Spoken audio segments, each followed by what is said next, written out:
नमस्कार दोस्तों, स्वागत है आपका ए टू जेड स्टोरीज अद्भुत ऑफिशियल पर। आज हम बात करने जा रहे हैं हातिम ताई की।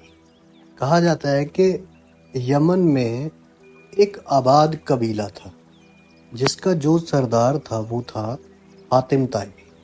अब हातिम ताई की जो दानशीलता थी, जो सखावत थी, उसके बारे में सबको मालूम है। कहते हैं कि जब मोहम्मद मोहम्मद साहब के कबीले में जब कुछ लोग कैदी जो लाए गए थे, कैदी आए उनके उस समय में, तो उनमें से एक कैदी जो थी वो हातिम ताई के कबीले में से, वहाँ एक खातून आई। खातून एक लड़की, औरत, श्रीमती बीबी, वो वहाँ पर आई थी।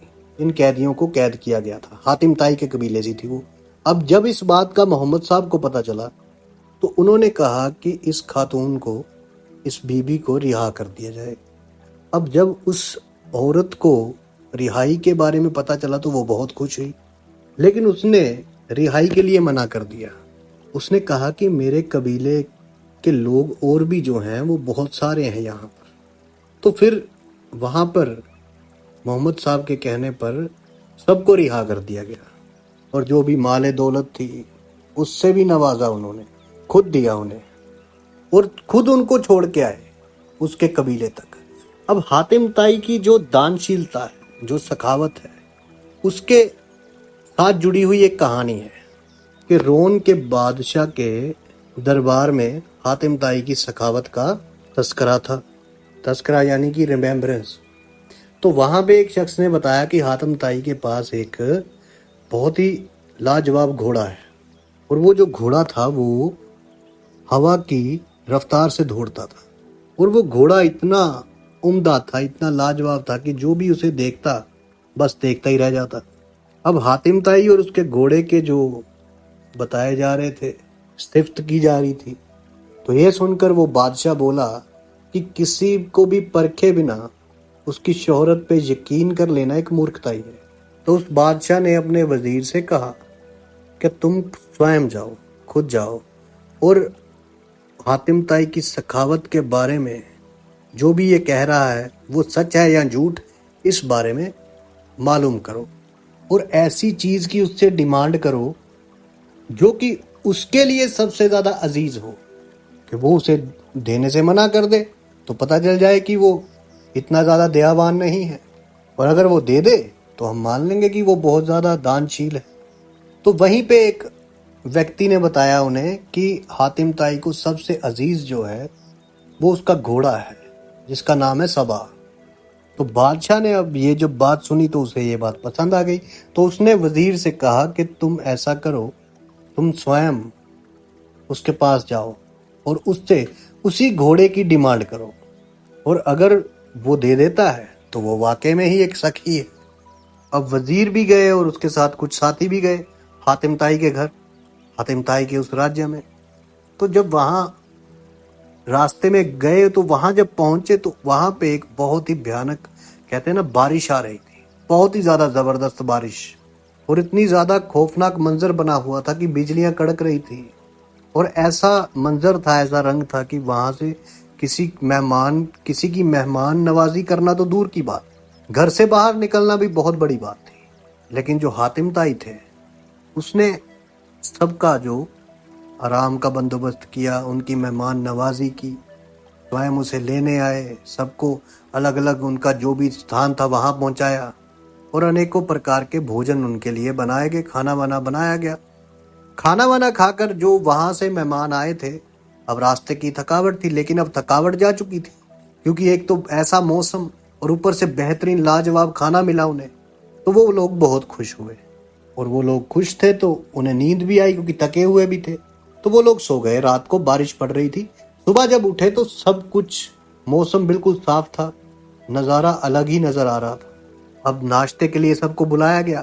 नाश्ते के बाद जो वजीर था उसने अपने आने का वो जो मकसद था, उस घोड़े को मांगना, वो सबके सामने रख दिया और उसने कहा कि हमारा जो बादशाह है उसने अपने घोड़े के बारे में, आपके घोड़े के बारे में बहुत कुछ सुन रखा है और बादशाह चाहता है कि आप अपना घोड़ा उसकी नजर कर दें अब उस वजीर की बात सुनकर जो हातिम ताई थे वो अपने घोड़े से प्रेम करते थे, तो ये सुनकर वो काफी ज्यादा अफसोस से जैसे होते हैं ना वैसे बैठ गए और हाथ मलने लगे।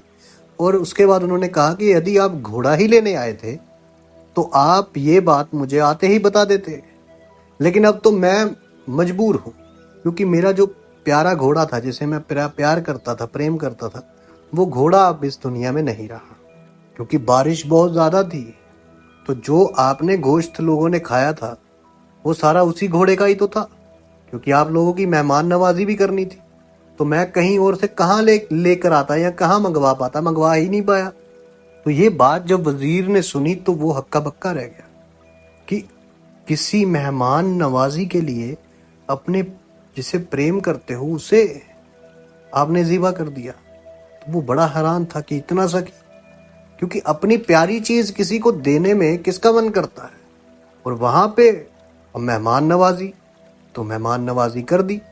ये बात जब बादशाह को पता चली, रोहन के बादशाह को, तो वो भी बड़ा हैरान हुआ और वाकई मान गया कि वाकई हातिम ताई की सखावत, हातिम ताई सखी है बहुत बड़ा।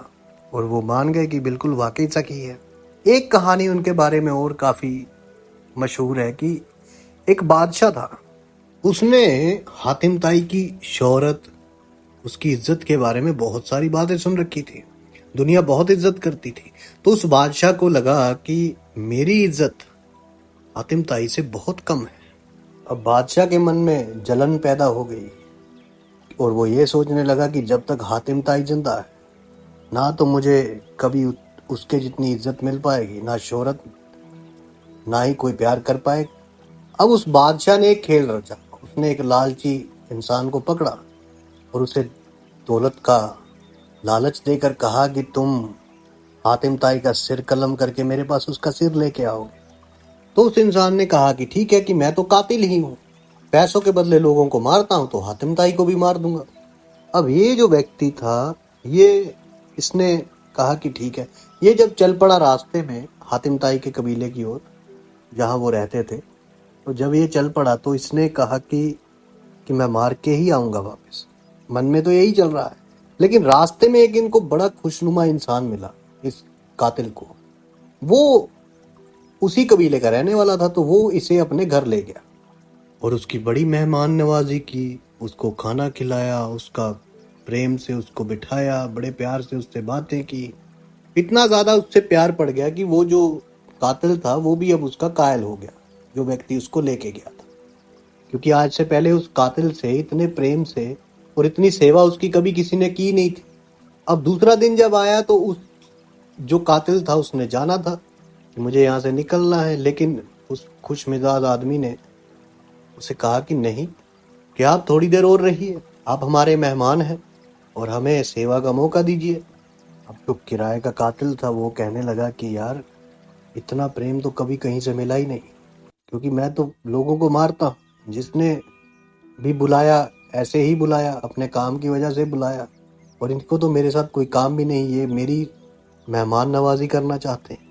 तो उसने कहा कि मैं किसी काम के लिए यहाँ आया हूँ, तो ज़्यादा रोज़ आपके पास नहीं रुक सकता।